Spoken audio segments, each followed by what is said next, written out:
белисимо, потресенто, шмаркантно. В Италия ме учиха да чукам елегантно. Бело белисимо, шмарканто, потресенто. Преди 2 години изпуших едно Нинтендо. В главата ми въртят се само ученички. В час по български чета на срички. Тройки, четворки, петици и шестици. Чуя ли звънеца, отивам за мекици. Направо откачам, жегата е жестока. Мисля за басейни, пък у нас крак ми тропа. Не мога да издържам на това напрежение. Намирам с пищови за всеки изпит решение. Всяко междучасие коридори обикалям. Все едно съм дошъл килограми да свалям. По физическо обичам да бягам 6 метра. С цигара в уста и на слушалки слушам Петра. 3 години чакам да взема парички, обаче ги дават на пълните шестички. В горещия следобед прибирам се у нас. Не ме търси сутрин преди втория час.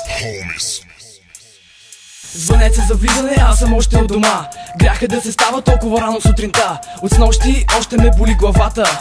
В час не мога да фокусирам госпожата. Голямо междучасие, време за кафе. А пича в пушалнята закусва със амфе. В коридора само крясъци и викове. От толкова напрежение получавам тикове. Отивам на лавката, вземам си дъвката. Минава за рибена зайка, бати мръвката. Гонят ме даскалите от училище на двора. А след това, братле, пролетна умора.